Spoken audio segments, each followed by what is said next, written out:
South Africa is a beautiful and wonderful country, filled with many incredible people, but just like many other countries in the world, it is by far no means perfect and has major issues.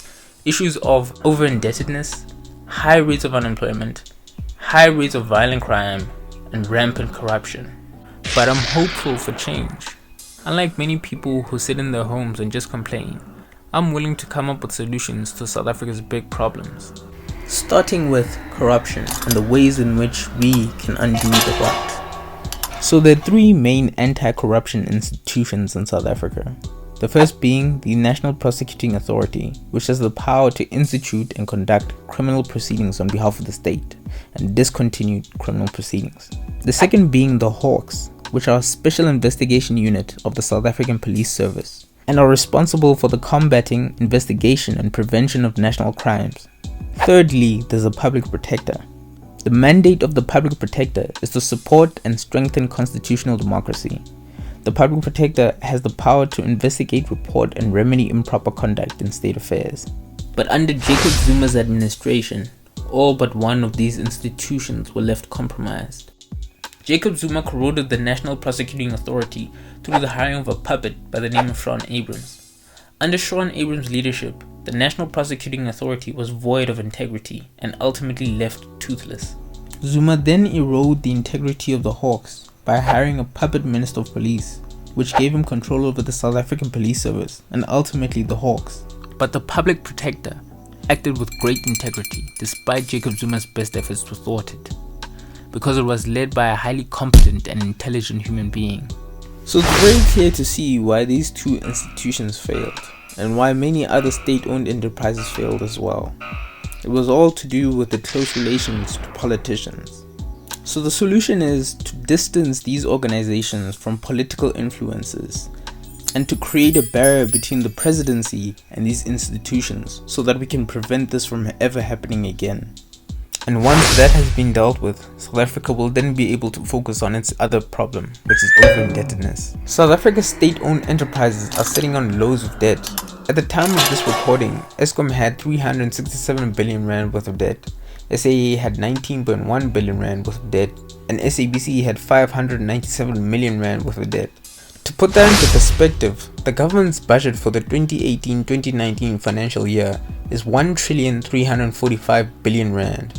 That means the debts of just these three state-owned enterprises amount to 29% of a whole entire budget.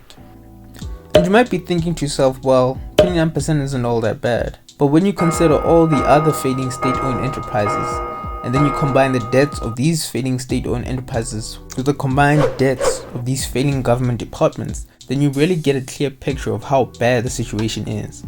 So South Africa really needs to change by cutting wasteful expenditure, retrenching unnecessary staff members, and then pay off its debts. And once these hurdles have been addressed, South Africa will then be able to focus on unemployment. In the graph below, the yellow line represents the unemployment rate of people without matric certificates.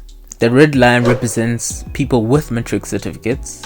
This light blue line represents the average unemployment rate. This purple line represents people with other tertiary education.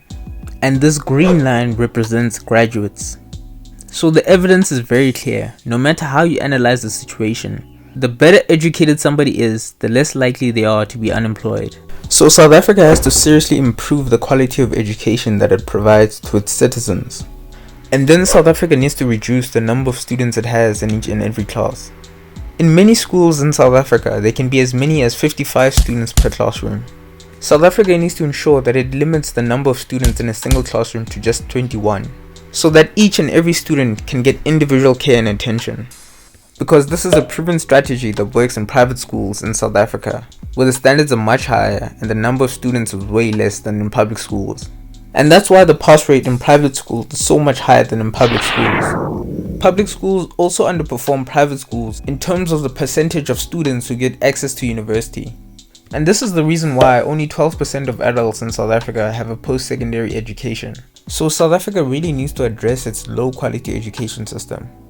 Once the education system is resolved, South Africa will then be able to focus on reducing its high levels of crime and ensuring the safety of all South Africans. because many South Africans feel unsafe in their country, and their fears are quite understandable because there's a huge increase in serious crimes such as murder, home break-ins, auto theft, and drug-related crimes.